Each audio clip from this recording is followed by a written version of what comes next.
I think we've had a great day so far.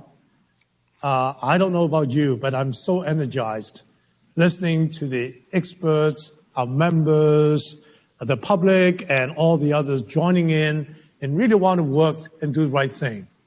I started the day by saying we have existential threats, 3 of them: climate, racial injustice, and COVID pandemic. And of course, they overlap with each other, and we're all trying to do the right thing. I find the morning sessions, starting with Bill Gates, followed by the 2 sessions, informative, provocative, and inspiring. Certainly, I'm inspired to act. I know that all our members, as I have asked everybody to think about, to do their share and do it together with all of us to make a difference for this nation and globally. I think a big issue is what and how. And so I'm now transitioning to the last session of the day, the President's Forum. So it's my great pleasure, everyone, to welcome you to the 2020 President's Forum. As many of you know, this is a special session of the day, one that I started 5 years ago, one that I invite major thought leaders to join me in a dynamic discussion of critical innovations, challenges, and actions around a timely topic that can potentially change the course of health, medicine, and policy. Now, given topics of the existential threats that we discussed today, I think it's perfect this forum would bring together the most eminent U.S. and global leaders to discuss the role of science, policy, and actions in addressing the crisis that we face today. So you heard from early speakers that these crises share many common causes and effects, and they disproportionately affect the most vulnerable communities. They test our fundamental values, principles, and share humanity. We heard from the speakers on important lessons learned and the urgent threats and need for solution actions. I think we all know it would take commitment, leadership, citizenship, solidarity, investment, and political will. Around the world, people are taking collective action in climate and COVID response. For us in the U.S., we must act urgently and in solidarity with other countries. As a leading academy and as responsible individuals, as members of the academy, we must do our share. No one is safe until everyone is safe. So this is why I'm so excited to have some of the best minds in science and economics, health and medicine, law and government, in participating in this year's President's Forum. And I have a distinguished individual member, Dr. Judith Rhodes, to moderate this instead of me. I think she can do a much better job than I can. We're going to discuss how we can address these complex threats through solutions, policy changes, and collective action. To kick us off, I have the honor of introducing our President's Forum keynote speaker, Dr. Ursula von der Leyen, the President of the European Commission. A physician by training, she's held a variety of leadership roles in the federal government of Germany, including serving as the Federal Minister of Labor and Social Affairs, and most recently, as the Federal Minister of Defense. Wow. In 2019, she was appointed by the EU leaders and elected by the European Parliament as the President of the European Commission. She defined 6 headline ambitions for Europe for a mandate, including a European Green Deal.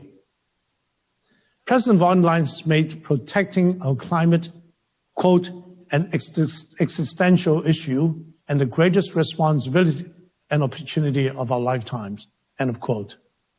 Under her leadership, EU has signaled its commitment to combating climate change and environmental degradation. With the launch of the European Green Deal, the EU made a bold commitment to make Europeans' economy sustainable by turning climate and environmental challenges into opportunities. The ambitious plan includes a 55% emissions reduction by 2030 and climate neutrality by 2050. Also, President von der Leyen has demonstrated extraordinary leadership in dealing with COVID. At the very outset, she took bold and decisive action led by European Commission's effort to fight COVID-19 crisis, leading Europe's recovery and shaping global response to pandemic. Importantly, she played a pivotal role and a leadership role in the coronavirus global response pledging event to secure funding to support development and universal deployment of vaccines, drugs, diagnostic for COVID-19. This event, as you heard, I said earlier in my President's speech, featured participation of over 30 heads of state, philanthropists, and global leaders. In a mere 7 weeks, the pledge effort raised a total of almost $18 billion. She also played a leading role in the formation of ACT Accelerator that I spoke about earlier today, a global effort aimed at accelerating development of diagnostic vaccines and therapeutics. So, President von der Leyen, we're so fortunate to have you join us today. You're a true global leader. You have taken bold and decisive action. You have a unique ability to bring people together, and you are committed to global equity and solidarity. President von der Leyen, you have the floor. President Dzau, dear Victor, distinguished members of the National Academy of Medicine, ladies and gentlemen, it is an honor for me to address your prestigious annual event. For 50 years, the National Academy of Medicine has been the voice of objective and trusted advice. For 50 years, it has brought together the best minds of the US and the world to obtain the best answers science can find. And in that time, the real strength of the Academy has always been its members. From renowned professors to world-leading pioneers in their fields, from economists to epidemiologists, CEOs to neurosurgeons, and even Nobel Prize winners to presidential candidates. This diversity reflects two realities that this Academy has always understood better than most. The first is that science and research is at its best when it is applied. I learned this in different ways as a medical academic, as a physician, and later as a politician. As academics, we deepen our knowledge and specialize in our given field, but can be frustrated when it is not translated into clinical outcomes. As physicians, we gain a better understanding of what our patients are going through, but we can be frustrated with the system that cares for them. And this is why, as politicians, I believe it is our duty to draw on both scientific knowledge and lived experience to design policies that work. This has always been my guiding principle throughout my career. The second reality is that health and medicine do not exist in isolation. You cannot understand health without understanding people and society, economy and environment. This is nothing new. Centuries ago, Hippocrates advised physicians to learn meteorology before medicine. And he was the first to speak of the link between disease and climate in his essay he called On Airs, Waters and Places. But it is only more recently that this has become so obvious to everyone. Every day, we see the tragic consequences that come with extreme weather, such as the floods and landslides that recently hit southern France and northern Italy, or the wildfires that have ravaged through more than 4 million acres in California.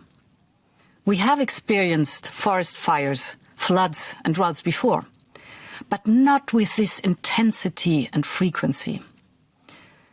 And we have increasingly become aware about the links between rising temperatures, biodiversity destruction, and infectious diseases.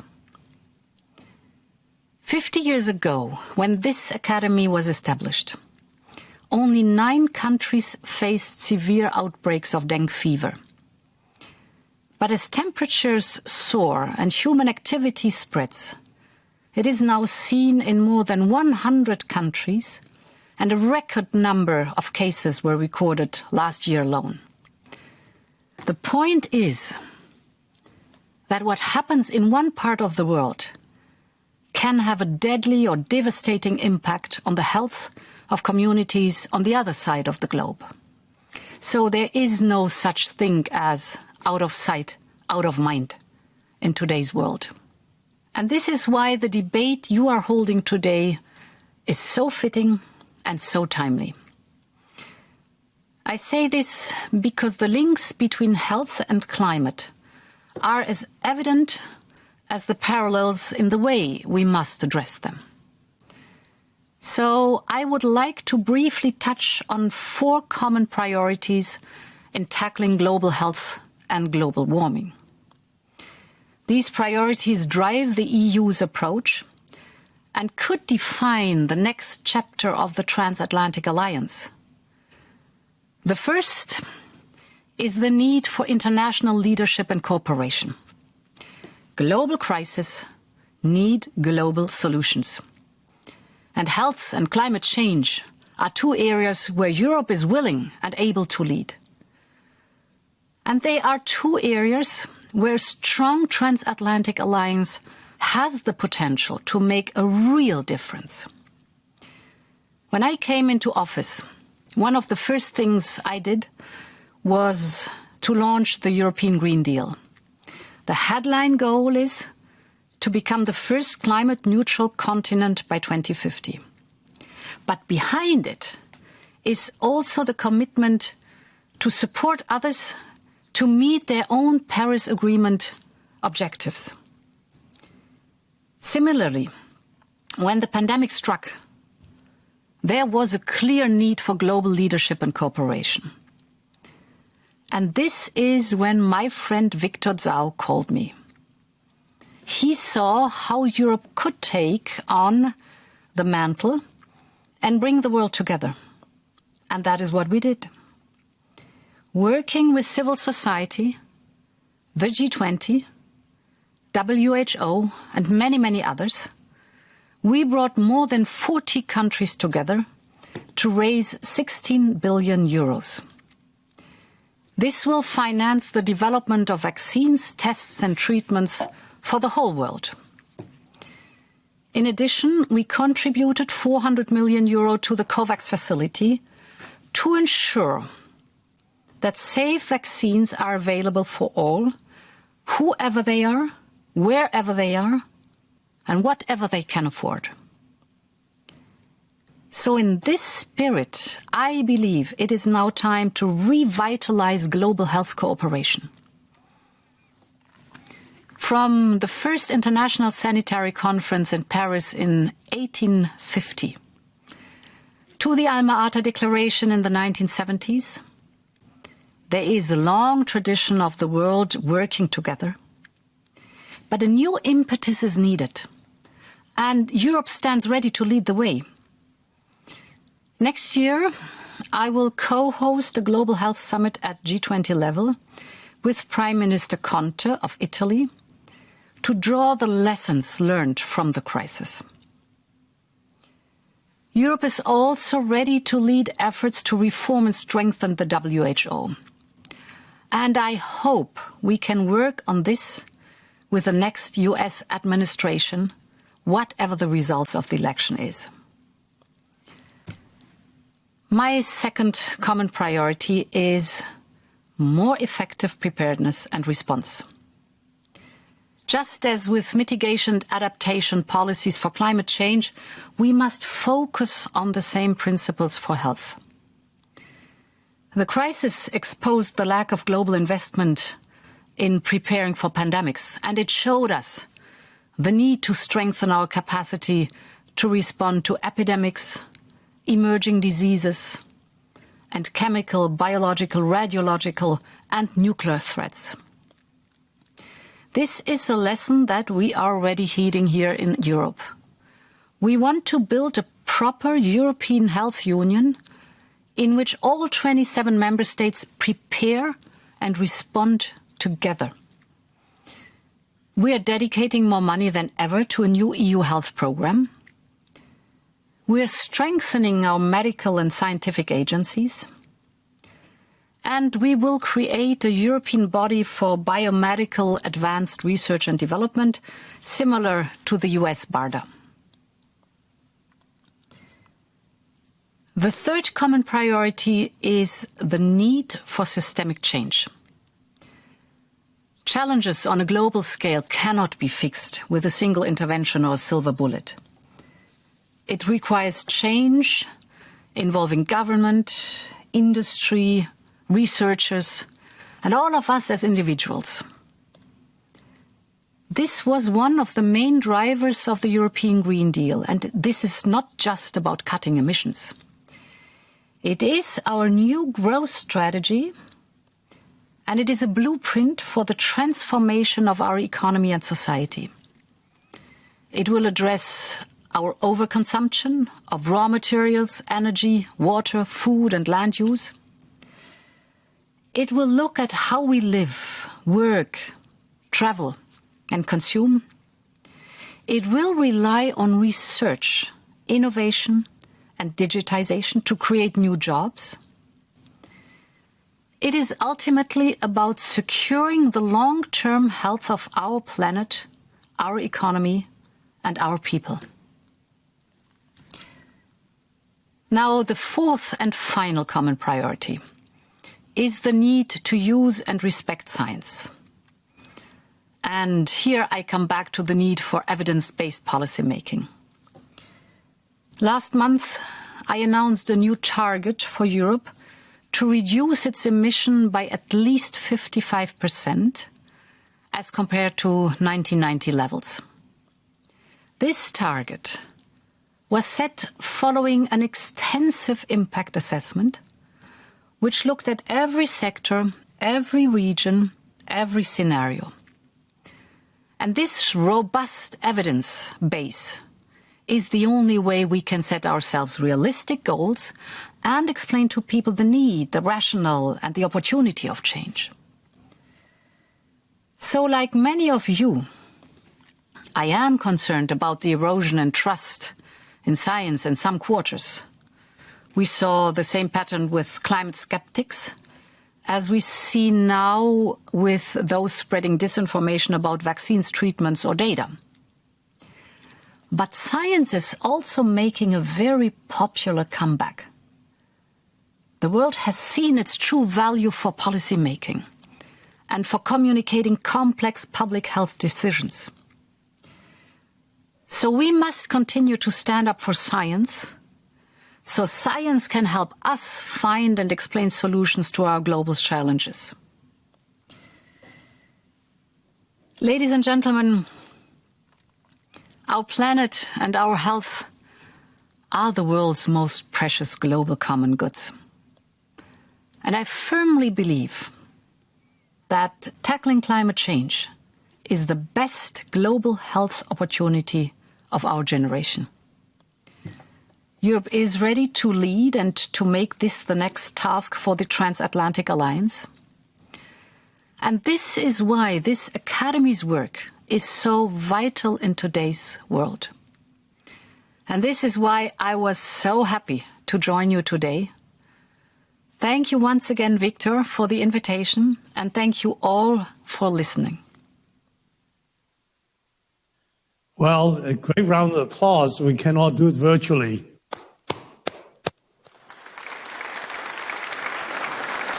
There you go. Thank you. Thank you, President von der Leyen, for your global leadership, an inspiring speech, and for sharing your perspective on addressing crisis through the lens of your tremendous leadership in the EU. So, now I'd like to turn to moderator of the President's Forum, Dr. Judith Rhodes. Judy is a pioneer innovator, change maker, and global thought leader. For over 2 decades, she led and transformed 2 global institutions, the Rockefeller Foundation and University of Pennsylvania. A groundbreaking executive throughout her entire career, Judy was the first woman to name to permanently lead an Ivy League institution and was the first woman to serve as the Rockefeller Foundation's president. Judy's leadership ushered the Rockefeller Foundation into a new era of strategic philanthropy that emphasized partnerships with business, government, and the philanthropic community to address and solve complex challenges of the 21st century.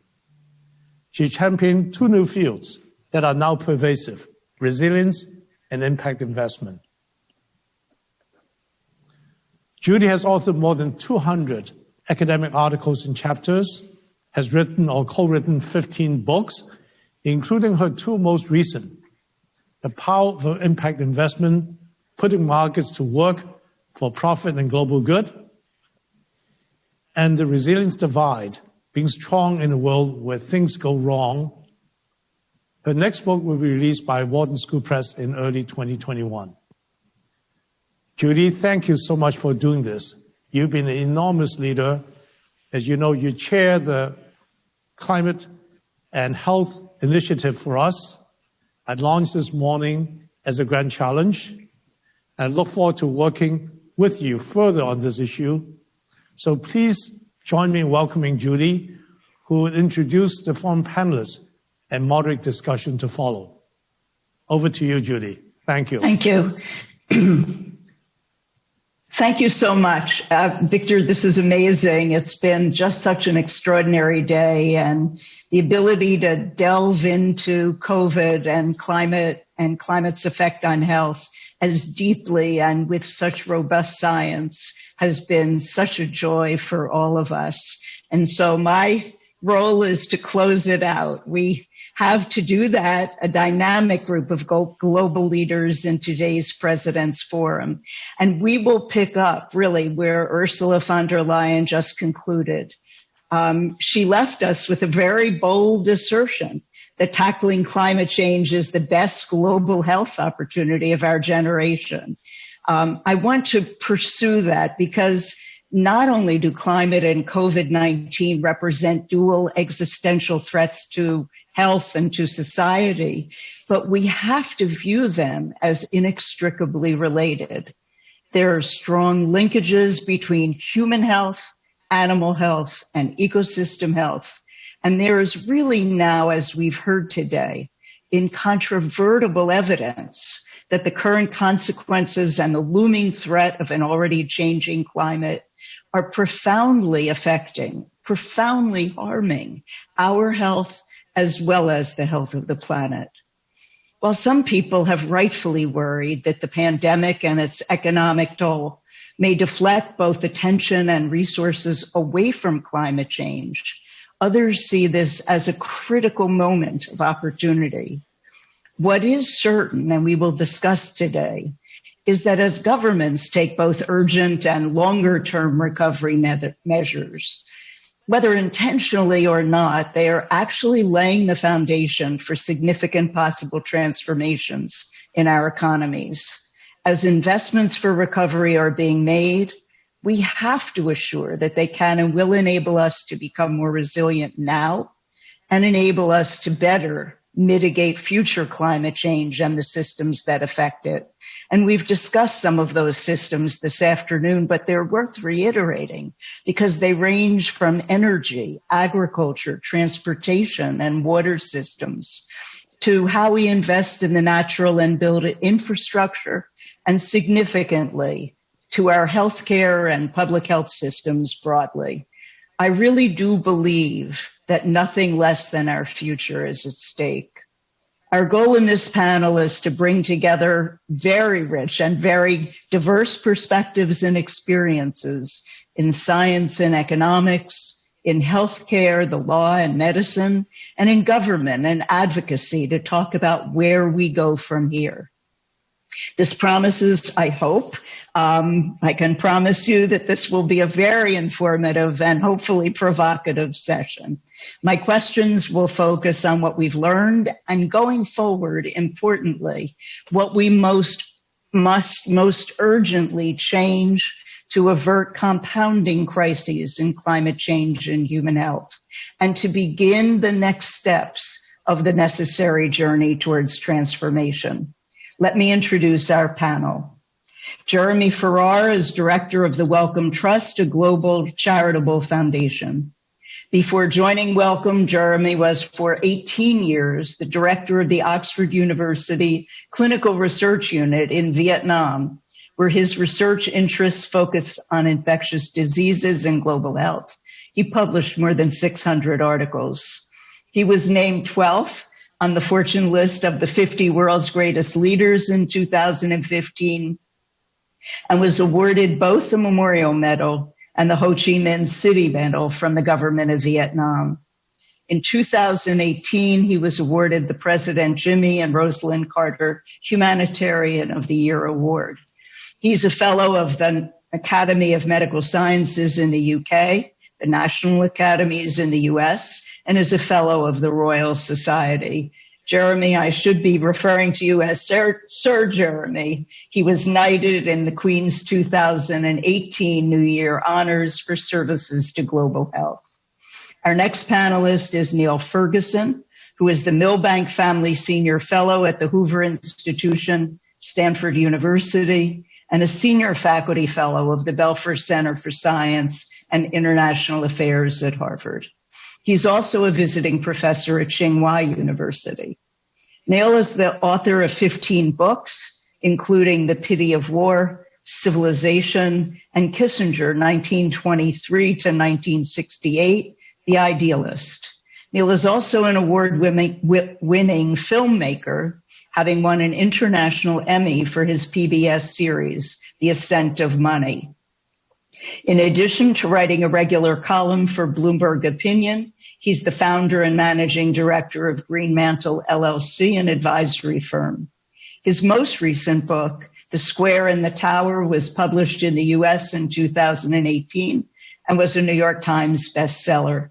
A 3-part television adaptation, Niall Ferguson's Networld, aired on PBS in March 2020. Next, Adrienne Hollis is the Senior Climate Justice and Health Scientist for the Union of Concerned Scientists, where she leads efforts to measure the health impacts of climate change on communities of color and other traditionally disenfranchised groups. She works with environmental justice communities to identify priority health concerns, especially those related to climate change and other environmental assaults. Within the Climate and Energy Program, she's developing and scoping a new research agenda and strategy on climate and health, aimed at reducing exposure to negative health and environmental impacts, and policy approaches to foster inclusiveness and greater benefits to underserved communities. Adrienne is both an environmental attorney and an environmental toxicologist. Yong Kim is vice chairman and partner at Global Infrastructure Partners, a fund that invests in infrastructure projects across several sectors around the world. Prior to that, he served as the 12th president of the World Bank Group, leading the bank to focus on the goals of ending extreme poverty by 2030 and boosting shared prosperity, focusing on the bottom 40% of the population in developing countries. Before joining the World Bank Group, he served as president of Dartmouth College and held professorships at Harvard Medical School and at Harvard School of Public Health. Earlier, as director of the World Health Organization's HIV/AIDS department, he led WHO's 3x5 initiative, the first ever global goal for AIDS treatment, which greatly expanded access to antiretroviral medication in developing countries. In 1987, he co-founded Partners in Health.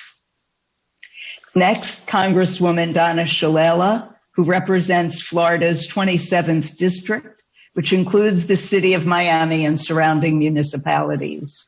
Donna has dedicated her life to public service and is the longest serving Secretary of Health and Human Services in U.S. history. In 2008, she was awarded the Presidential Medal of Freedom, the nation's highest award. She's been inducted into the National Women's Hall of Fame and has more than 6 honorary degrees. In 2016, she was awarded the David Rahl Medal from the National Academy of Medicine for her leadership of the study group on the future of nursing. It continues to be the most downloaded report in the history of the NAM. Donna is a distinguished scholar and academic administrator, having served as president of Hunter College, chancellor of the University of Wisconsin-Madison, and president of the University of Miami. So now, panelists, if you're ready, let's get started. I want to delve first into lessons learned with Niall and with Jeremy. So Niall, you're a historian who has studied pandemics. From that vantage point, what have we learned from previous pandemics and other crises that you've looked at that can be utilized in our future responses to avoid disasters? And what should we avoid? What should we not replicate in the future, especially as we're dealing with climate change and its impacts on human health? Well, thank you, Judy. It's a great honor to be a part of this panel. My father, my late dad, a doctor, must be looking down proudly as I finally made the big time, the black sheep of the family as the historian. But a historian offers something. There was another Niall Ferguson who had an epidemiological model, you may remember, spells his name a bit differently from mine. And people confused us, rather to my disadvantage, back in the spring. At the time that Niall Ferguson was arguing for complete lockdowns, I, as an historian, was saying that this would probably do a great many unintended forms of damage. And that as far as one could tell at that stage, COVID-19 wasn't going to be one of the really huge pandemics in history in terms of excess mortality, in terms of the numbers of people it killed relative to population. Whereas the Imperial College epidemiologists seemed to think we were looking at 1918-19 influenza, actually it seemed to me more like a 1957-58 level of pandemic. And nobody now really remembers that for the main reason that it didn't have huge economic consequences. I think we'd already learned a lot from history before January of this year. I can remember Larry Brilliant, the epidemiologist, giving a great TED talk in which he argued that the key in the face of a new pathogen was early detection and early action. And countries that did that, and I'm thinking here of Taiwan and South Korea, had a far better experience than those Western countries like the United States that really spent January, February, and the first 2 weeks of March hoping that it would go away. And I think that was the really key lesson of the past year, that if you dither and procrastinate, then you end up having to do very drastic things like lockdowns, which then cause a second wave of problems of an economic nature. So I do think that the lesson of history is Larry Brilliant's, that you have to have early detection and early action. And that was possible. Countries did get this right.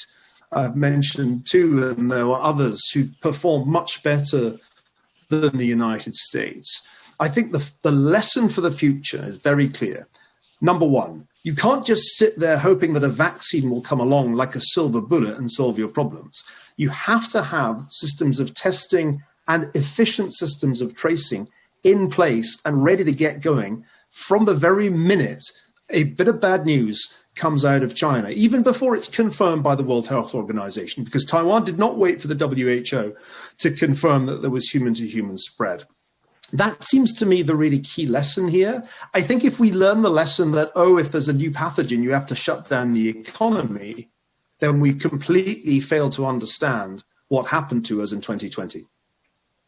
Now, let me push in a different way on this, because history has shown us that on occasion, I'm thinking of the period of the Black Death or periods in the Roman Empire, where societies and cultures that were particularly entrenched and ossified and were upended by pandemics sort of opened opportunities for social and economic change, opened opportunities for innovation.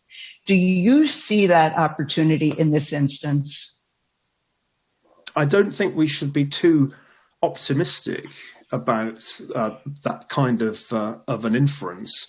After all, the Black Death, which was a devastating, perhaps the most devastating event in recorded history, it could have killed up to a third of humanity. It killed half the population of some European countries, wasn't followed really by a tremendous opening up. In fact, it was followed by a period of protracted conflict. We mustn't forget that the 100 Years' War between England and France started about roughly the same time as the Black Death.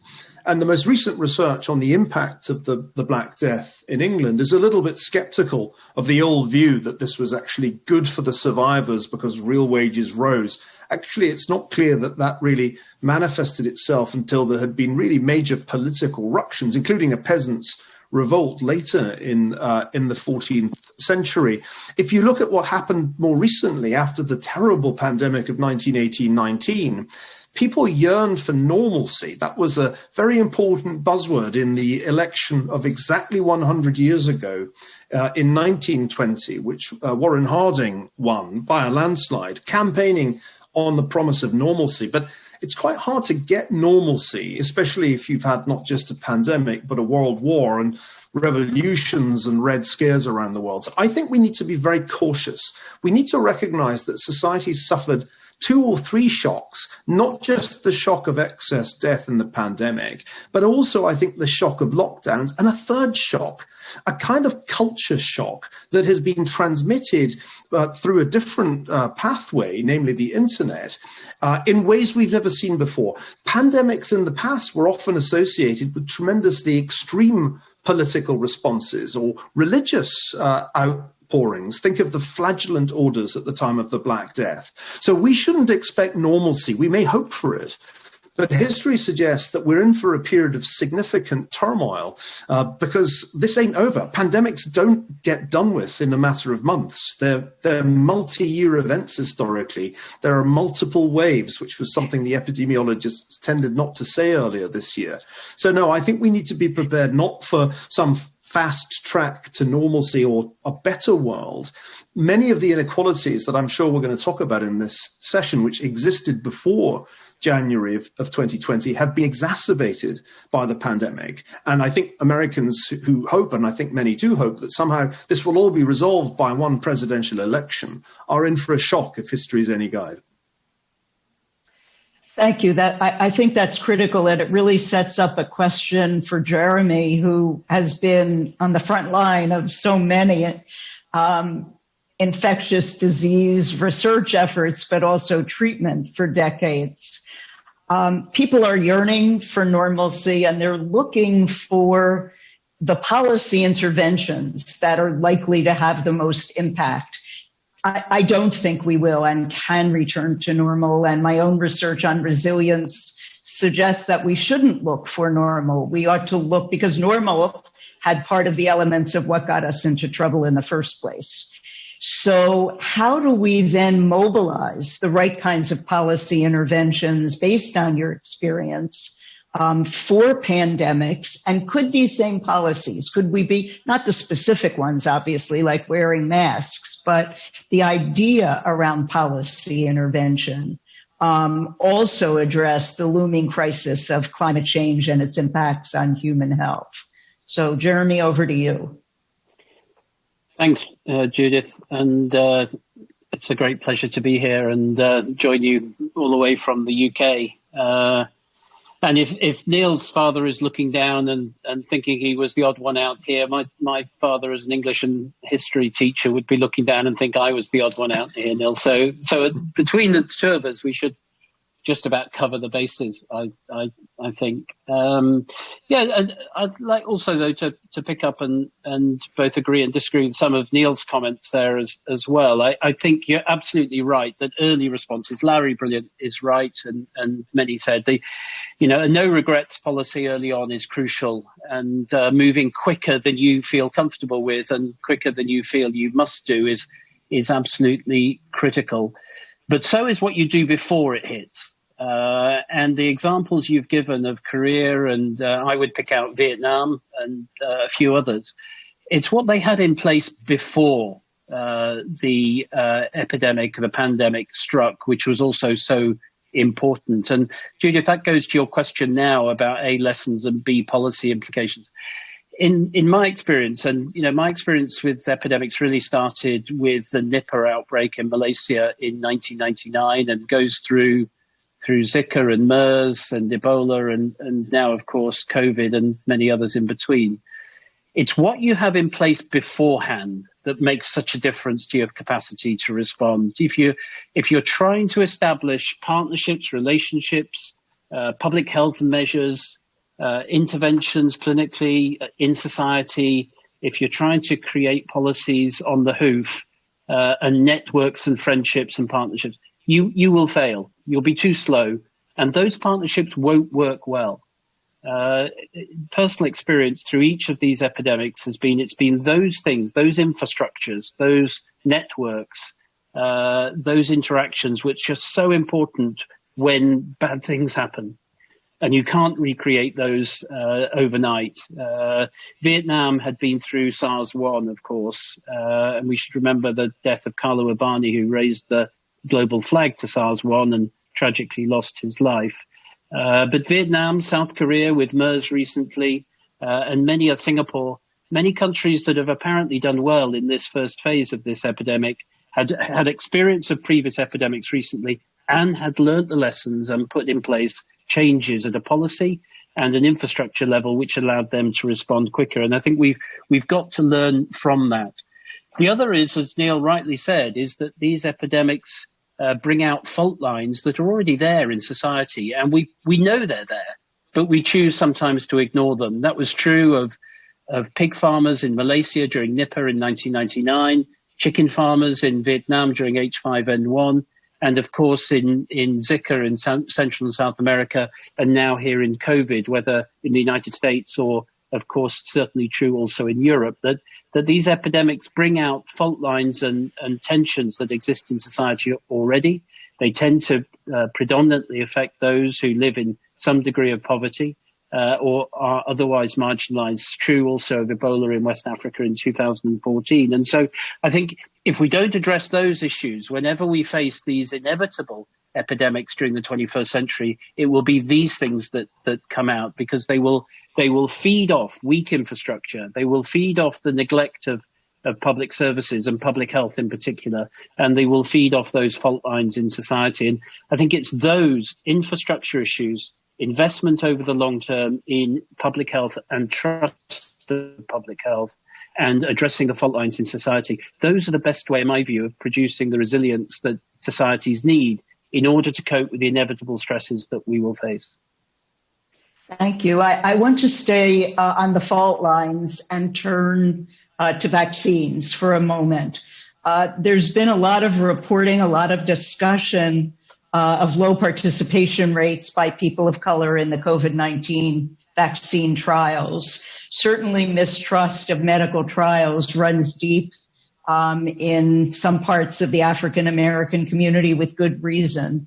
Adrienne, do you think that this will further exacerbate disparities in health, the racial disparities in health that we see? And what can we do about that?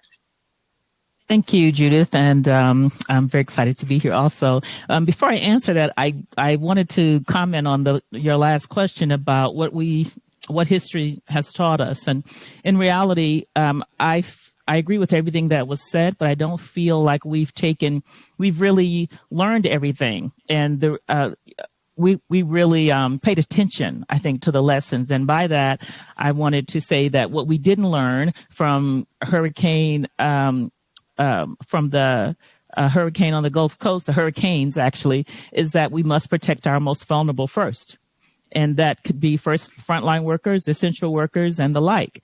And then separate from that, we are repeating some, I feel like we're repeating some habits that we should have learned from. For example, in the 1918 flu epidemic, Black Americans suffered disproportionately from the disease.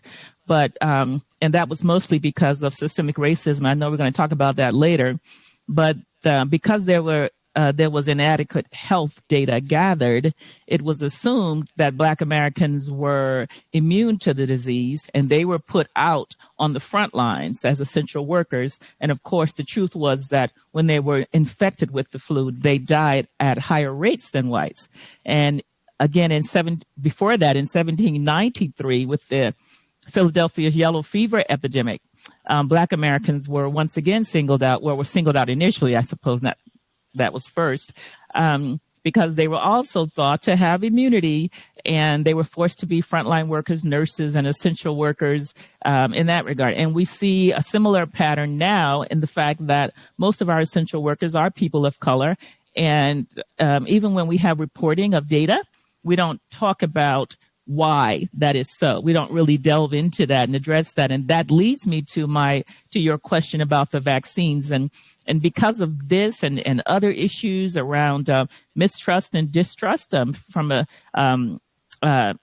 inherently, and some people would say inherently racist practice in some scientific arenas, I think that there is,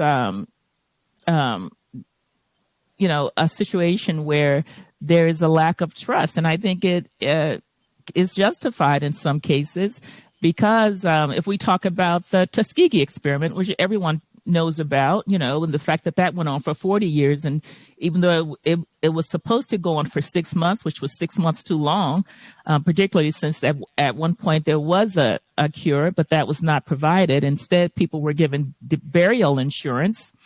And the fact that with Henrietta Lacks and her cells, that they were distributed widely, and yet her family was not given any sort of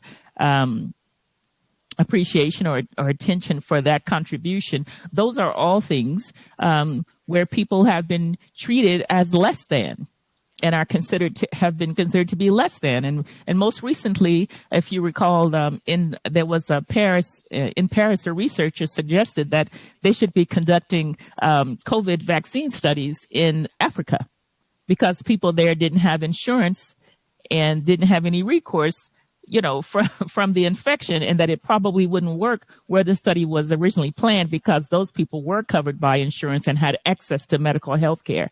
So what could be done, in my opinion, is to, first of all, we have to identify a trusted source of information so that we can build that trust and credibility. Because right now we're getting so many different, we're getting input from so many different sources.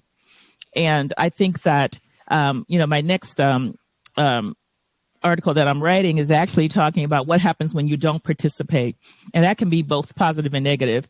I know that some companies, I think AstraZeneca and Johnson & Johnson, paused their clinical trials because there have been some serious illnesses in the study.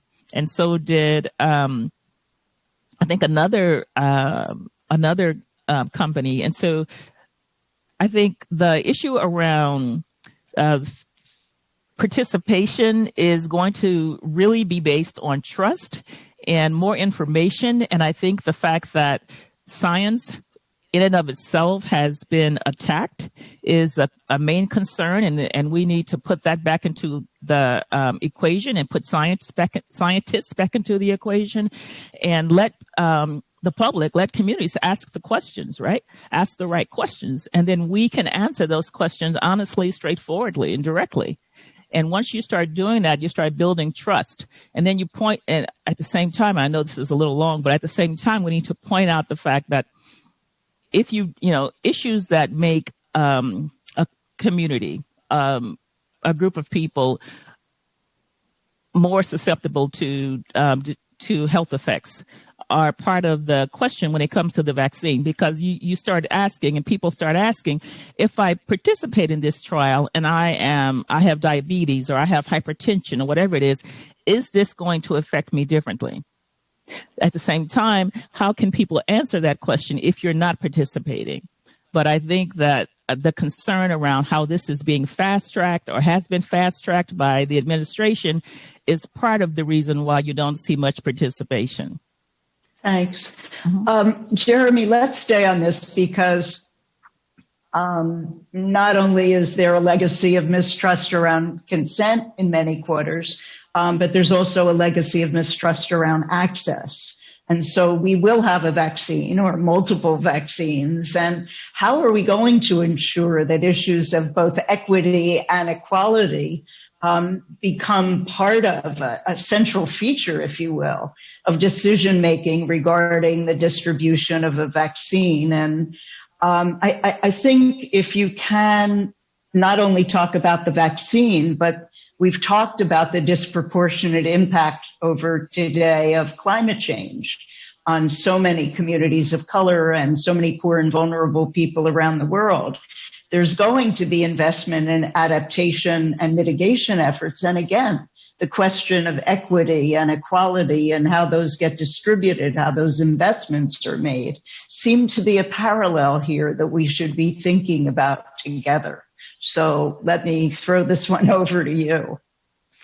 Yeah, thanks. And I just agree again with what Adrian just said there. And I do think there are parallels between, let's talk about the vaccines, but vaccines are a sort of, we don't just need vaccines, of course. We need diagnostic tests. We need a health system that can deliver them. We need the drugs to treat people. And it's a whole package that the vaccines has taken the sort of lion's share of the discussion, but actually I think it's true of all of the interventions that we're going to need for COVID, and they're very similar to many of the other health interventions. And I think for me, and it's about where do you start talking about these issues of trust, equity and access? Do you tag them at the end, as we did in the late 1990s with treatment for HIV?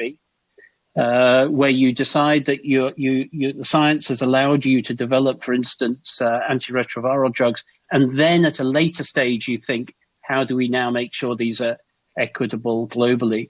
Or do you build that in at the start, not as an add-on, not as something to tag on at the end when you've sorted out the developed economies, but something that you have integral at the very start? And to go back to President von der Leyen, I mean, when Victor and I and many others were involved in setting up that commission fundraising activity, and then what led to the setting up of the ACT Accelerator hosted at the WHO, which has many partners now from around the world and many, many countries, it was very clear that in the driving mission of that, to produce public health systems, to produce diagnostics, treatment and vaccines, equity and access was going to be central.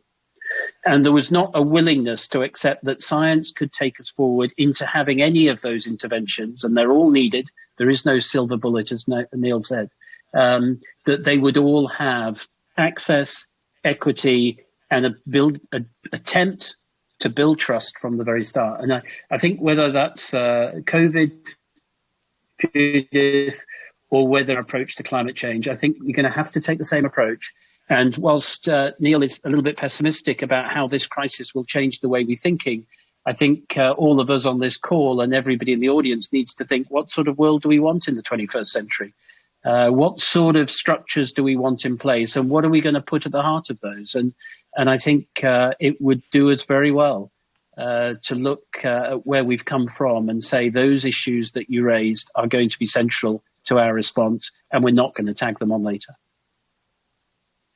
Great, thank you. Let me bring Donna and Jim into the conversation, starting with Donna. Certainly, you've thought about and written health policy for many years, and now you represent parts of Miami-Dade County that are experiencing some of the worst impacts of climate change already.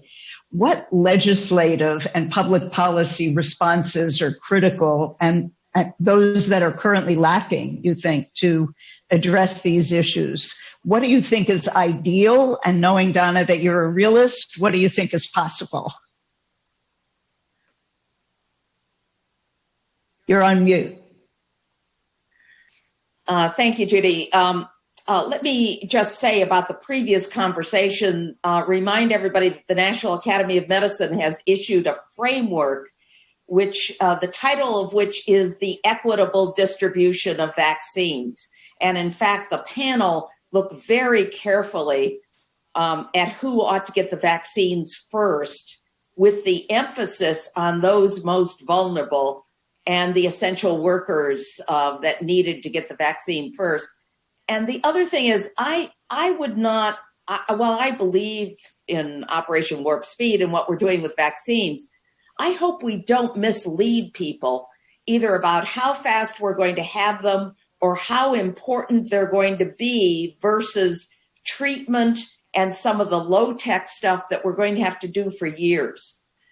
And finally, before I answer the question about Miami, let me say that the importance of the alignment of the political leadership with the scientific leadership in our country with a consistent message, a repetition, and an agreement on what we all must do. That leadership is absolutely critical. And in the United States, it's been so fragmented and so chaotic, as everybody knows. I don't have to repeat the story of that. But I believe very strongly that communications is a very key part of this to overcome some of the things that the internet is always going to do to us. But let me talk a little about Miami, which of course is both has been hit by COVID as well as sea level rise, and the combination of the two has been just devastating. And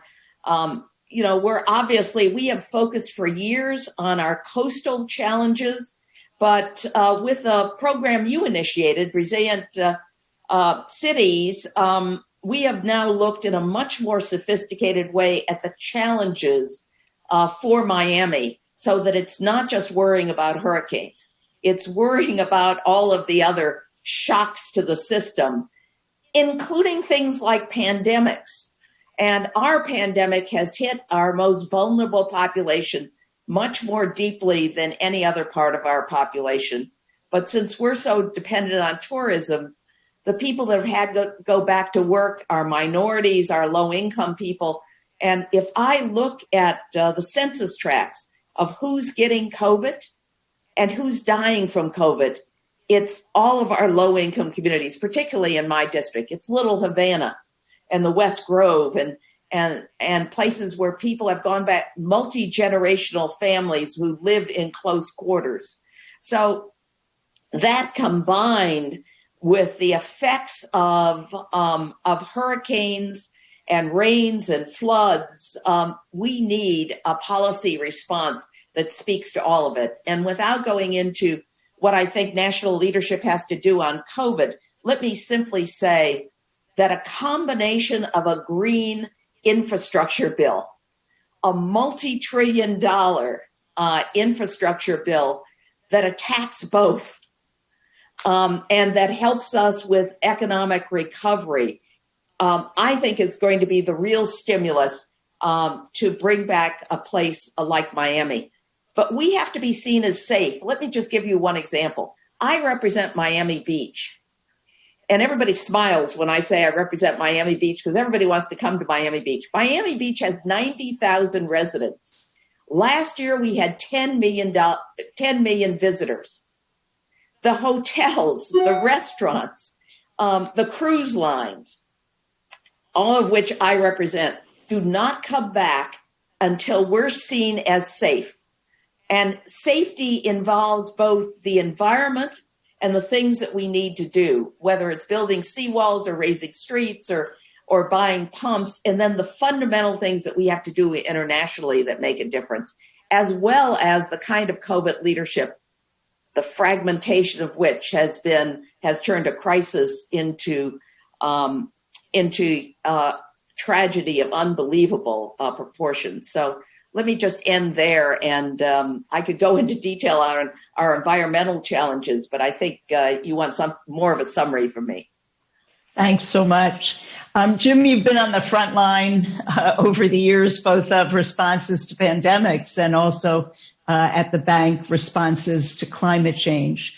As Donna just said, and as you know, our own work in resilience demonstrates, we have to prepare our systems for any crisis, not just the last crisis.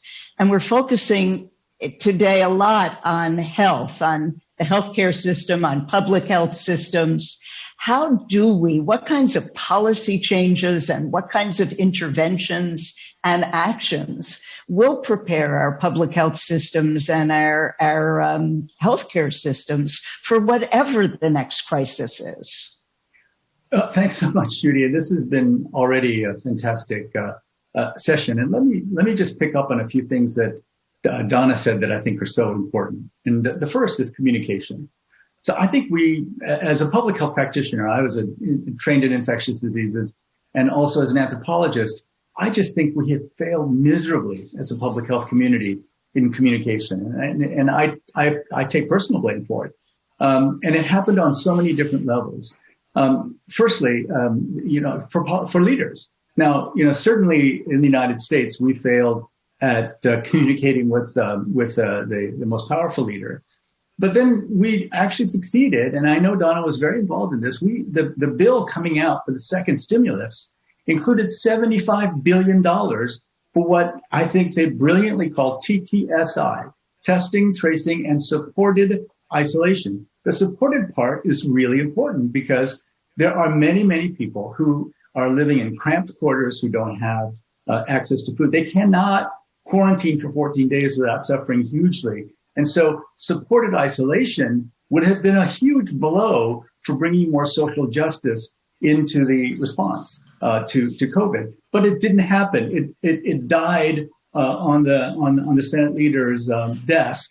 And we still have invested just tiny amounts in the public health response to this crisis. And so for some reason, I think we failed at making clear that this is not a financial crisis. I mean, I think the business leaders still see this as mostly a financial crisis that will be solved with a vaccine or better treatment.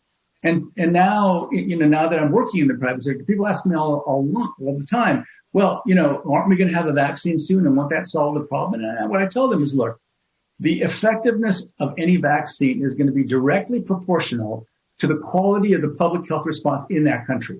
So in countries that are doing well, Jeremy mentioned Vietnam doing extremely well. Even the Philippines. In the Philippines, it is a law that you have to not only wear a mask, but you have to wear a shield in public. And if you don't, you go to jail, right? And so, even leaders who've been criticized, who've bought the science, have been doing better. But here in the United States, and I think elsewhere as well, we fail to communicate. Now, we certainly have failed with leaders. We failed with lay people. And I think that the craziest thing to me is how much we failed with private sector leaders. And I've had, I worked with just about all of them when I was at the World Bank Group. And I would say to them, but it is in your financial interest to get the full public health response in place as we wait for therapeutics and vaccines.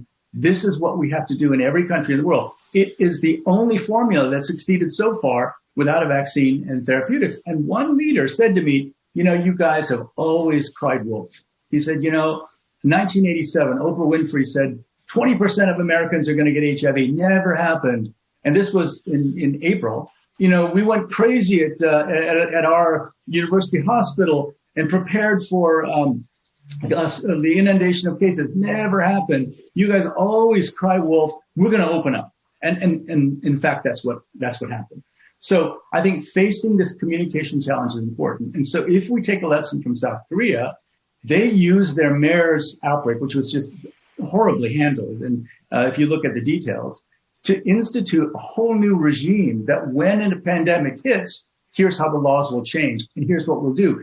If we can use this crisis to communicate that effectively in the United States and in other countries, then I think we'll do better. The other thing that I want to say is that for both climate and global health, we've got to make sure that it works for rich countries, rich people, poor people. Now, Judy, you will remember we worked together on this The problem with the 2015 climate agreement was that the poor countries were saying, what's in it for us? You guys told us there would be $100 billion a year for poor countries to tackle climate change. Where's the money? And so, as you remember, Judy, we at the World Bank were under so much pressure. You know, the Minister of Finance and the Minister of Foreign Affairs of France came to our meeting and said, you guys have to step up. So when we put 30 billion on the table that we would get there, then all the other institutions had to jump in and we got to 100 billion. But what they were saying is we didn't put any of that carbon in the air or very little of it. And yet you're asking us to have only intermittent electricity. If you want us to only do solar and wind now, it's going to be intermittent electricity. How can we grow our economies with that? And so what we got to was that, okay, for you guys, the focus is on adaptation, like climate smart roads. And we're going to try to make this work for you. So you have energy, you have electricity, but also we move together toward mitigation. Health is the same thing. You know, if we set up a system that just sees poor countries as potential vectors or potential starters of pandemics and don't focus on what they're calling for, which is access to healthcare, then I think we're going to face continuing crises. Donna, do you want to jump in? You had your hand up. Just for a minute, about what I worry about most here is that we will simply put money into the public health system to rebuild what we have, as opposed to rethinking. We know we have a fragmented healthcare system, but we've never integrated it with public health. And we've got a 19th century public health system, and we're about to slap, 21st century technology on it. That's not good enough. We've got to rethink this whole thing after we somehow get through this stage, because we cannot. Preparation does not mean we use the same systems that we've had before. So Adrienne, how do we, as we do rebuild differently, based on what we've learned, how do we make sure that the new public health system, the new healthcare system, really addresses and includes a vector that understands the racial disparities in these systems that have brought us to the point we are in so many communities at this moment?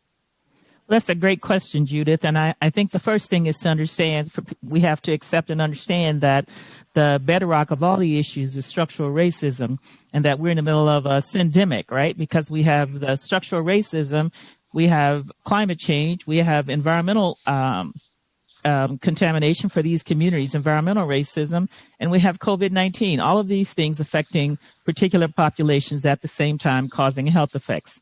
Then we need to start thinking about things differently, thinking about approaches differently.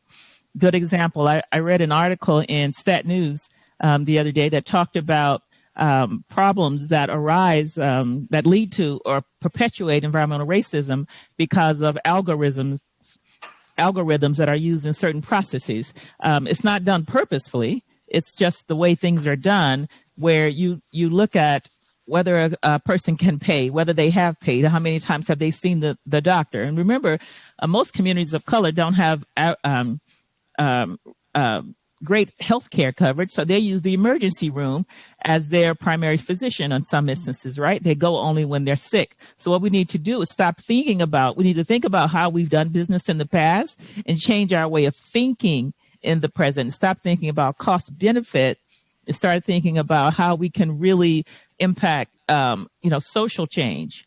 And in that, what I'm talking about is that we need to look at the person, right? How sick they are, what they need. And if, regardless, and maybe this is that universal health care, I'm not sure, but I know that what we've had before and what we currently have has not worked. And that has been driven home in no small way by COVID-19, right? It has shown us, who has been getting the best medical care, who has access to medical care, who gets turned away and sent home with, instructions on how to hopefully survive this virus. And so we need to think outside the box. We need to what I see a lot of people in the medical community and the science community doing is work together as partners, and that includes the World Health Organization, and that includes the work that I see at APHA, the Public Health Association, and CDC, and even with the National Academy of Medicine. We need more of that. We need more of that. Great. I want to move now to the economic recovery, because it's very clear that governments are pouring money into the recovery. The private sector is also acting differently in how they're investing, at least in the short term. And so, Niall, let me turn to you again with your eye on history as well. Is there anything that worries you about all of these economic recovery plans? And what do you think we need to do differently, both in the US, but also globally? Well, there's quite a lot that worries me. One thing that worries me more generally is that, and this goes back to the earlier part of the conversation, we did have any number of pandemic preparedness plans prior to 2020. It wasn't as if the public health bureaucracy in the United States, or for that matter, the United Kingdom, hadn't thought about this. One thing we really have to avoid is repeating the false exercise of the past where bureaucrats would draw up 38-page pandemic preparedness plans that unfortunately didn't work when the crisis struck. I think we've got to be very, very careful to see that there are some pathologies of bureaucracy at work here that explain why ex ante, before the pandemic, the US was ranked as one of the best prepared countries for a medical emergency. But it turned out not to be.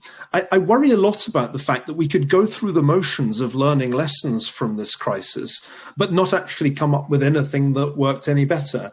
Now, in the economic crisis, as Jim Kim has rightly said, many people on Wall Street simply acted as if this was a financial crisis and said, we know what to do about those because we saw what happened after 2009.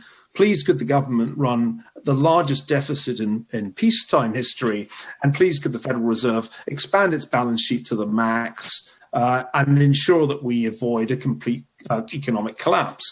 That was the right thing to do, in the sense that if they had not done those things, the economic consequences would have been even more dire, don't get me wrong. But we shouldn't then conclude that there's a magic money tree and that in future, government policy should simply consist of setting the deficit at any size and assuming that the Federal Reserve can finance it at no cost. There are significant risks to the policies that are being pursued now, even in the United States, which has the advantage of the international reserve currency. At some future point, there will be an unsustainable debt, even at the historically low interest rates we see right now. And of course, if interest rates do rise, then we will very quickly find ourselves in a very, very tight spot. And I worry that there are two plausible outcomes of this current path that we're on. One is we end up having to do austerity because the markets end up forcing us to do it. And we've seen what that looks like in the period after the financial crisis. And the other is that the Fed ends up being surprised by more inflation than it bargained for. This isn't a short-term problem. I'm talking here about something that might start being an issue in, say, 2022. But we shouldn't pretend that we've discovered some kind of magic money tree, that there isn't actually any hard budget constraint, least of all on the US government. There is nasty fiscal arithmetic. This is something that history has shown very clearly for any government, even the world's greatest empire, even the world's superpower. And I think this is the moment to bring something up that we haven't mentioned, Judy, and I wish we would.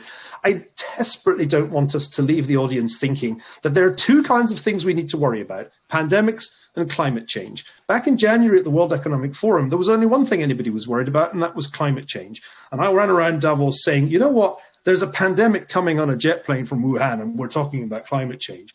There are other things that can throw curveballs at humanity that we've kind of forgotten about. There hasn't been a really massive volcanic eruption on this planet since 1815, since Tambora. There hasn't really been a bout of extreme solar activity. There are many more things that we need to be resilient against than just pandemics and climate change. And indeed, the whole arguments about man-made climate change could be completely rendered irrelevant if there were a massive volcanic event.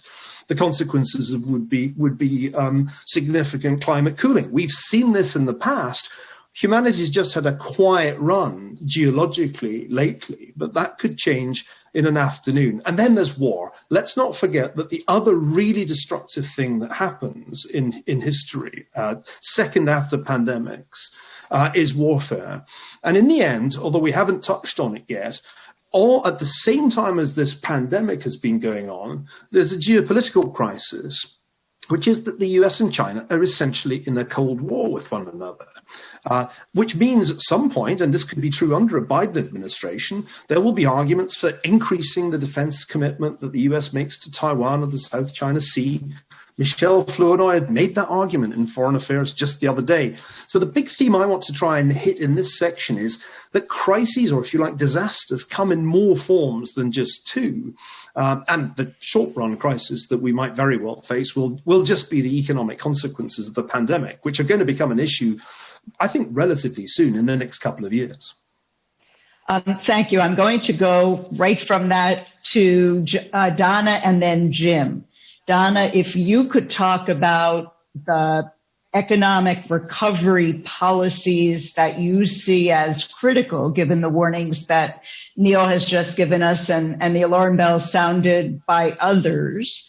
How do we distribute economic recovery? How do we create economic policies that do protect us in the future? So I'd like you to pick up government actions, or U.S. government actions in particular. And then, Jim, I'm going to turn to you and ask you both about global economic actions. And if you can touch on the U.S.-China relationship, which I was going to ask you about. So thank you, Niall. That would be great. And also talk about private sector investments, because there's so much capital in the private sector, and it has been mobilizing towards impact and sustainable investing. How does it play a role here? So, Donna, over to you first. Okay, very quickly, let me say that the kind of resilience preparation that I didn't talk about at too much length, because Judy, you're actually the world's greatest expert on this, includes many of the things that were just referred to, because that preparation is critical. Here's what we've learned. Similar to the healthcare system and the fragmentation there, it turns out that as we tried to save our economy with investments, actually to save people's lives and their economic lives, our institutions, the two major institutions, in addition to the Fed, which only can give loans, were our unemployment system and our small business administration, because what we were trying to do was to save small businesses. It turns out that our small business administration isn't really about really small businesses. And we had to fine tune it and focus it on getting money to those restaurants and those other small businesses so that they could pay their employees. We gave them loans initially, then converted them to grants, but we didn't do it for a long enough period of time. That system was not good enough for what we needed to do in a pandemic. So that's lesson number one. And so our unemployment system were legacy systems that over the years were designed to say no, to push people back into the workforce. So they didn't apply.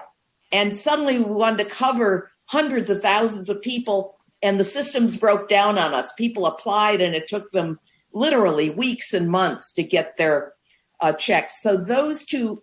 So now we're talking about automatic stabilizers. What are the safety net things that must kick in if you have a pandemic or some kind of a crisis? So it's a much more sophisticated discussion about what are you going to identify to come back. And I think government is thinking about that very carefully. We're also looking carefully at what the Europeans did, that essentially paycheck guarantee systems plus some overhead money, where the IRS would look at the previous quarter's paychecks by company and simply write a check and make sure that people could maintain their paychecks. So there are some government approaches that we want to look at. We're not looking at now. We're simply pouring money into the same broken, what I consider a very broken system. And finally, we believe that to bring the economy back, we need that green infrastructure bill. That's the major investment. It'll be a public-private investment. It must include low-income areas, participation by minorities as part of the overall strategy, because we want to lift everybody up at the same time. So those are an example of big government programs that I think that we're going to do in January, God help us. Fantastic. Jim? Yeah, Judy, just reflecting a little bit on what's happening in the rest of the world, it's not what a lot of people would assume. Many people would think, well, surely Africa is being devastated and surely all the poor countries. I already gave you the example of the Philippines, of how aggressive they've been about facial coverings. But, there are a lot of countries in Africa that are doing actually quite well. Rwanda has one of the best responses in the world. Ethiopia has been doing well. And part of it's because they've had experience with pandemics. I mean, Jeremy knows this better than anyone. When you have that experience and you can respond, and there is some semblance of social solidarity so that people can do the things that are required to keep other people safe, it works. But I think the reality is that there's been a delay in the requirement for repayment of loans. I think we're back looking at debt forgiveness again. I just don't see how the developing countries are going to be able to survive and provide their people with the basic necessities, provide healthcare, education, and really the basic infrastructure that will allow them to grow and create jobs. And so it's going to be, we'll see what happens, but this will require multilateral action. And so one of the things I've learned about multilateralism is if the most important country or the most powerful, richest country in the world doesn't play, it kind of breaks apart. I was at every G7 leaders and G20 leaders meeting for 7 years. And I can tell you that, if the US opts out, it really doesn't work anymore. And so, the US has to engage. I mean, Donna was the most important player at the World Health Organization for 8 years. And they did so much to support the institution. That's what prepared them, in my view, to tackle SARS when it came. And so I think that the multilateralism is critical, but also we're going to have to look at things that we thought were not on the table anymore. Let me say one thing about U.S.-China. There's a new group that's getting organized because it turns out that anti-Asian violence in the United States has sharply risen. So it matters if you call something the China virus or the Wuhan virus. It matters a lot. And so when I first went to China, and my first trip was in my first year as head of the World Bank, I frankly have to tell you, I was blown away. We grew up, hearing, eat all your food, think of all the starving children in China. China lifted 800 million people out of poverty, and their strategy was pretty clear. It wasn't really very much about redistribution. It really was about building infrastructure and then providing incentives for people to engage with the global economy. And they're continuing to do that. We actually told them at one point at the World Bank, we think you should redistribute. We think you should provide what we used to call conditional cash transfers. And they said, nope, we're going to follow the strategy. We're going to connect these poor provinces through Alibaba to the global economy. That's our strategy.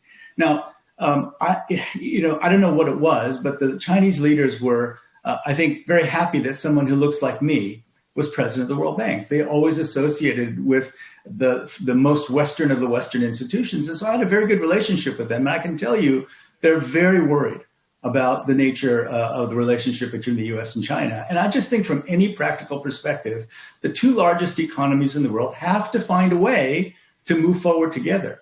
And I have to tell you, personally, as a person who's cared about poverty, worked on fighting poverty my entire adult life, you've got to have some respect for a country that lifted more people in a shorter period of time out of poverty than any other country in the world.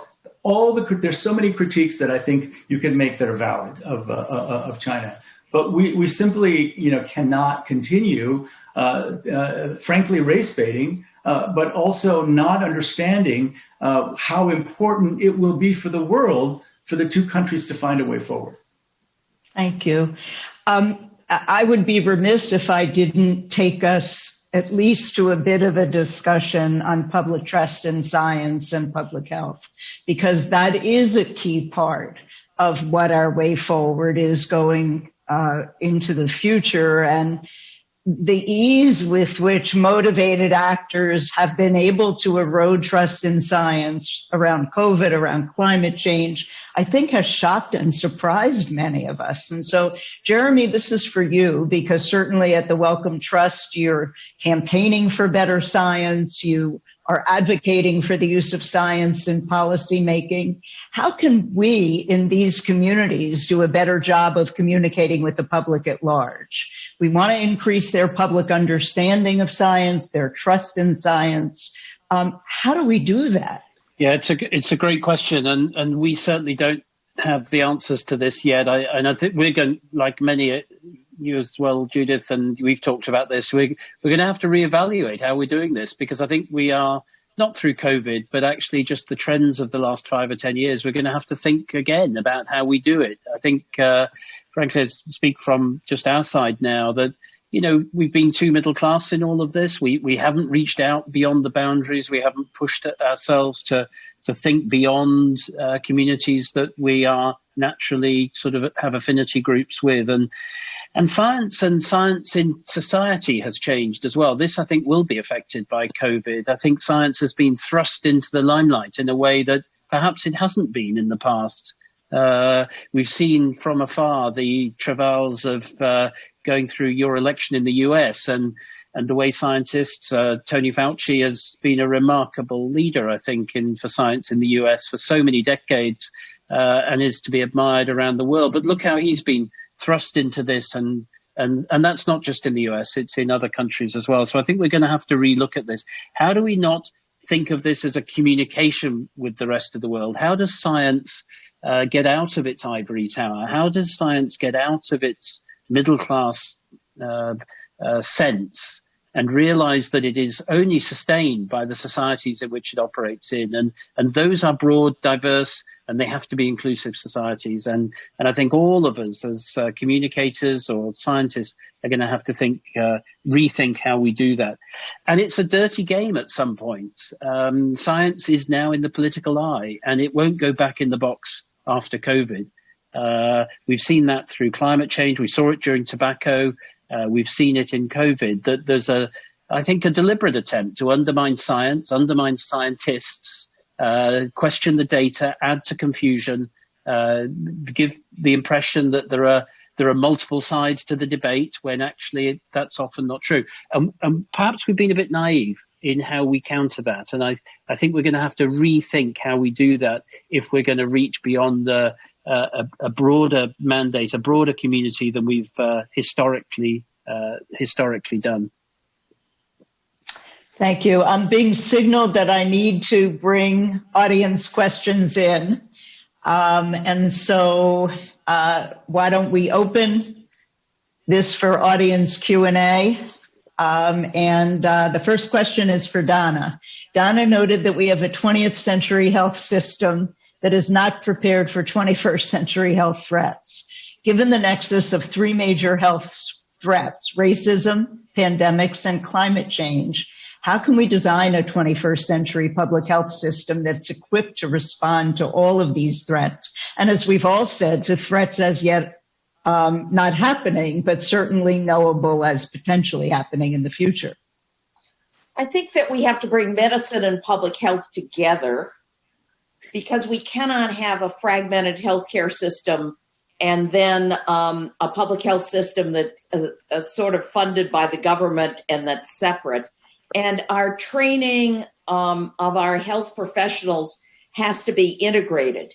And so no one should graduate from a medical school or a nursing school without good training in public health and environmental health at the same time. So we have to bring all these things together throughout our system, and then redesign our information systems on as part of that. What I'm afraid of is that we'll take the 19th century system, take the technology, just put it on and think we have a 21st century system. We won't. So it's going to take bringing medicine and public health together.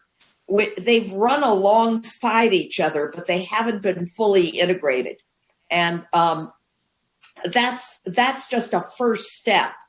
And then think through, because the reporting requirements, we've got to rethink what information we want and who's going to get the information.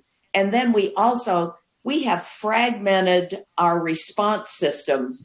I can't tell you, the FDA is under a committee for agriculture. I mean, if you look at all the pieces and how Congress funds all of this, it's literally, you understand how our system could be so fragmented. And we're going to have to, and I'm not calling for a single payer system. I'm calling for something more fundamental than that brings all the pieces together. The next question really is about how to benefit, if you will, from the amount of investment that's going to happen. There are public health needs. There's massive unemployment. Shall we create a 100,000 strong public health workforce in the U.S.? I mean, there's been limited discussion to contact tracers, but that seems only of the moment. The question is how we can link employment to the investment that's going to occur. And certainly that's true in climate change, as well as Donna talked about the Green New Deal. Jim, let me flip that to you. Well, so something that I did want to say, one of the things that's really, really important is that as we see investment going into public health, and as we think about what would be the strategy forward to make sure that the public health response was more robust, I think we have to have in the community that most of us live in, academics and public health, et cetera, we have to have a much clearer understanding of how to bring the private sector on board. And frankly, and Judy, you knew this, the UN and the bank basically saw the private sector as potential donors for their budgets. And that's really not the role that they need to play. I think the most important thing is that they need to understand how their own incentives are aligned with the kind of investments we're making. And this was what blew me away. I could not convince them that the thing that they needed to do was to support, in this case, Leader Pelosi and people like Donna in trying to get more money into the public health system so that we could build out these systems. What they said was, hey, but we hear so much exciting talk about vaccines and therapeutics. We're just going to wait for that, right? So if we can come out of this, having convinced the private sector that there is an absolute need for investing in these public health systems, in these new systems, I completely agree with Donna, these new systems that will be different from what we've had before. And then when things start heating up, if we start seeing outbreaks, you can get the private sector who will remember and who will say, okay, this is not about waiting for a vaccine. It's about moving now to make sure that we can stop these things, as they are in place. I don't know who coined it. I wouldn't be surprised if it was you, Judy. We heard a lot of talk about climate smart infrastructure. Now we have to talk about public health smart infrastructure. What does that mean? What does that mean now? I think I have ideas. I bet you that all of us on this panel could put together a list that says, here's what public health smart infrastructure might look like. Here's how hospitals might look different. Here's how, even buildings, right? Do we now need to put HEPA filters in buildings, and so that we don't have sick buildings? In the Philippines, business leaders are putting HEPA filters into their buildings, right? They're out ahead of us in terms of thinking about what the implications are of doing business in this new environment. And so as we move toward this investment, I think we've got a lot of good ideas, but we have to learn how to communicate with those communities. Jeremy and I were on a call with the committee on how to remake the WHO.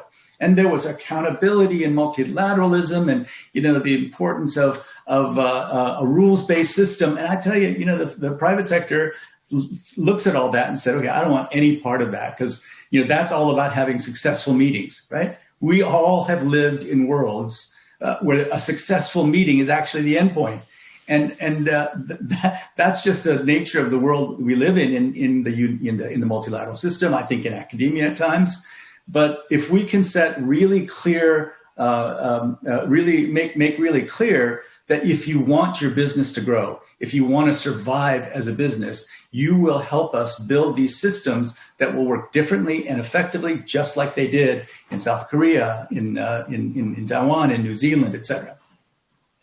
Thanks, Jim, for bringing it back to my earlier question as well, because I think if we avoid engaging the private sector and meeting them where they are, we miss both an enormous resource for investment, but also an opportunity for another kind of multilateralism, which is multilateralism across sectors, not only across countries. And for these enormous challenges, that's going to be very important.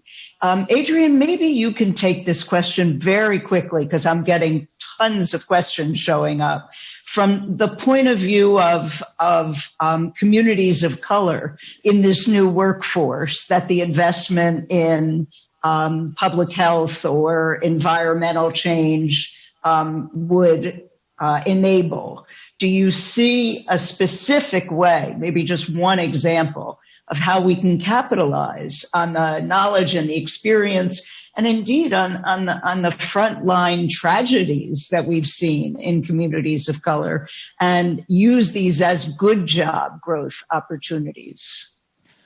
Quickly, yes, I do. Thank you for that question. One of the things we need to consider is community science. The information, the historic information that communities have, the fact that they've been economically oppressed or haven't had opportunities for generational wealth, and build on that. We need to identify where the weaknesses have been. Something as simple as infrastructure, right? And when it comes to things like renewable energy, there are opportunities for jobs, for to increase the economic situation for communities. We just need to think outside, as I mentioned earlier, think outside the box.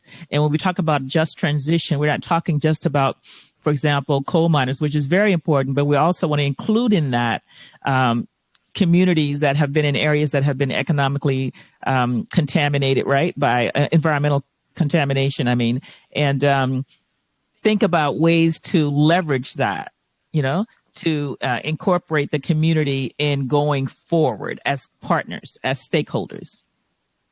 Let me go to the next question, which is about achieving global solidarity around a Green New Deal.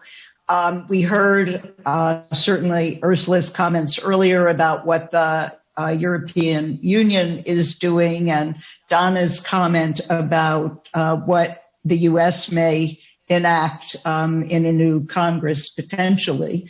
Niall, what's your view about in economic transformation, how global solidarity can be called upon, whether it's a Green New Deal or around pandemics or around any of the challenges that we have or will be confronting in the 21st century? Well, Judy, let's not be naive here. The European Union has made some very binding commitments to reduce greenhouse gas emissions. And it could be that we'll hear something very similar from a Biden administration if the Democrats are successful in the election. But since the Paris Agreement was signed back in 2015, 46% of the increase in CO2 emissions was accounted for by China and something like 25% by India. It makes no sense at all for the Western developed world to make these commitments if China and India, the two most populous countries, simply carry on in the way that they are doing. And right now, as part of the stimulus program that has helped get the Chinese economy to come out of the COVID crisis and to achieve positive growth this year, they are building yet more coal-burning power stations. It doesn't matter if every Chinese household drives an electronic vehicle. If they're charging those vehicles with electricity produced by burning coal, we're getting nowhere. And a central problem, which is not being grappled with by those people who are most preoccupied with the problem of climate change, is is the one I've just described to you, that China is extremely good at uttering fine words and committing itself, as Xi Jinping just did, to ambitious goals, carbon neutral by 2060, but it just isn't going to happen. As far as I can see, it certainly hasn't begun happening. And I think this is a really big concern, I think, for all of us who are concerned about climate change. If all that we do is to constrain Western economies, almost certainly imposing costs on Western business as we do this, because let's not pretend that there are free lunches here. There are all kinds of costs associated with moving towards cleaner energy. If China and India and a number of Middle Eastern countries that are carrying on in much the same direction don't play along, then it's futile. It won't have really any net effect on average temperatures.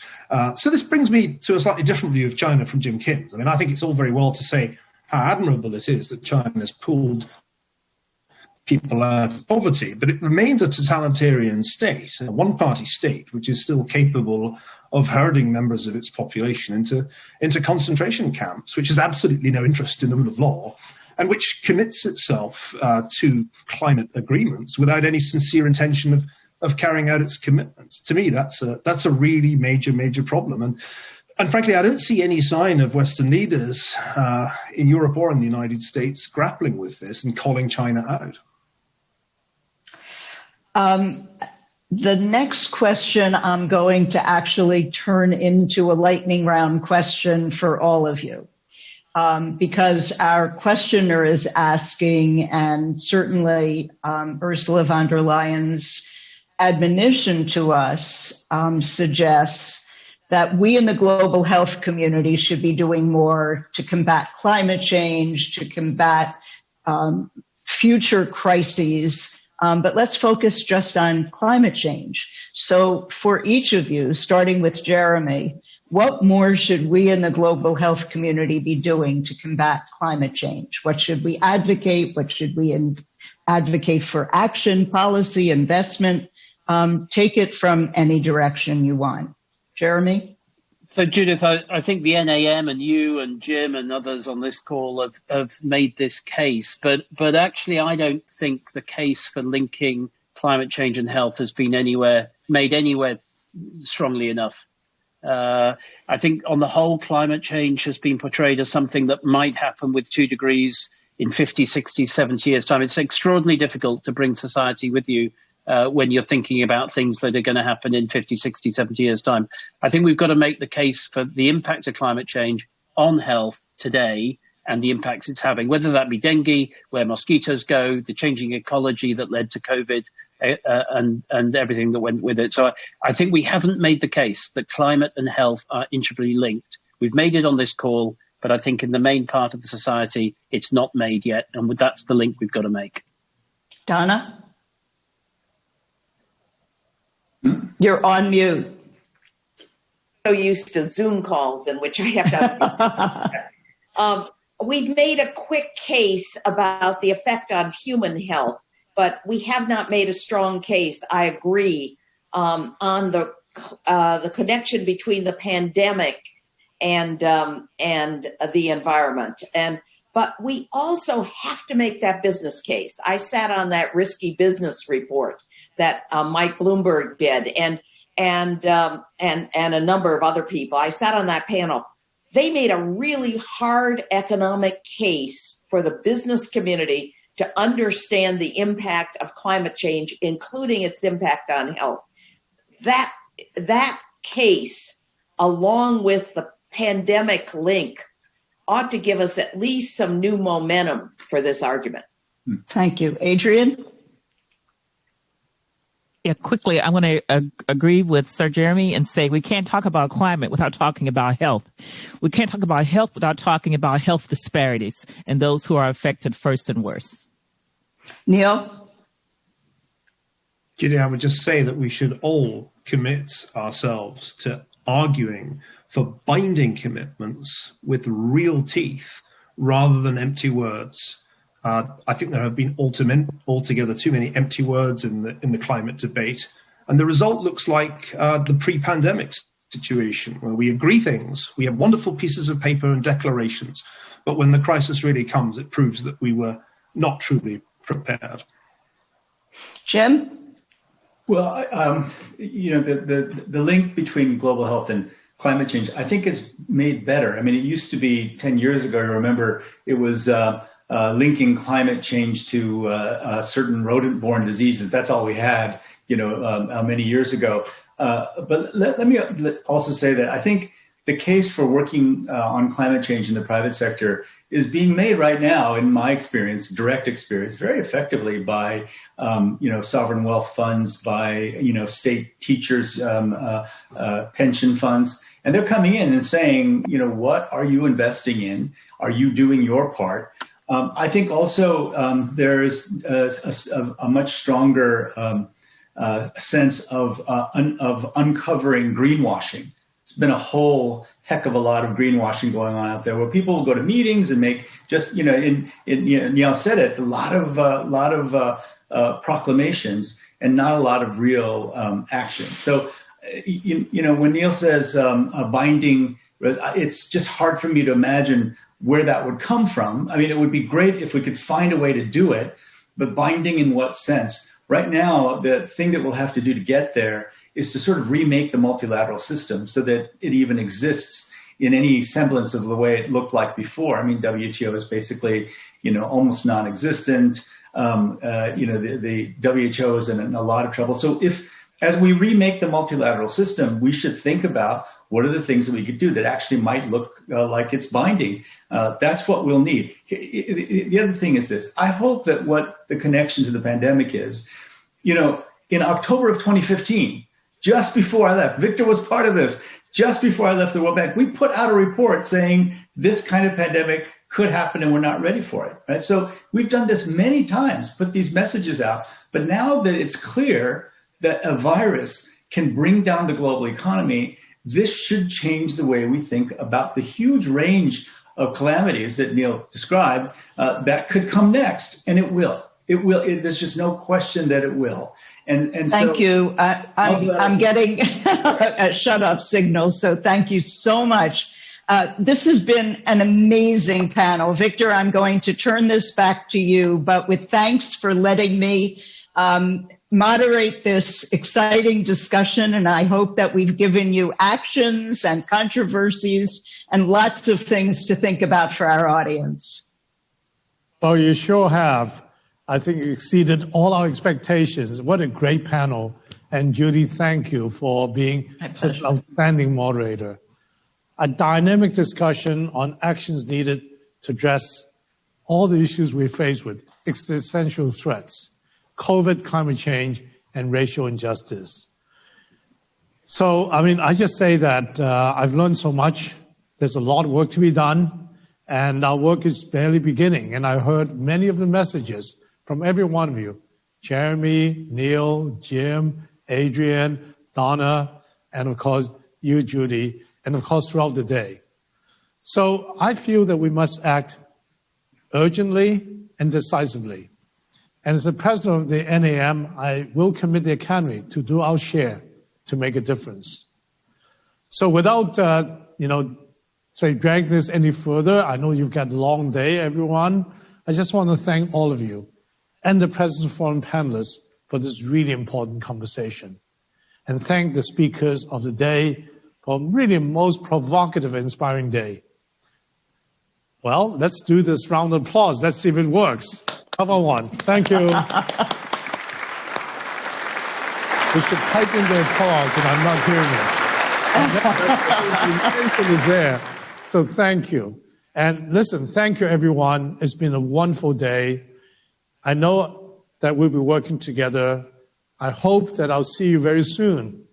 If not, certainly throughout this year, we're going to work on our celebration in the 50th year and see you all back in DC next year.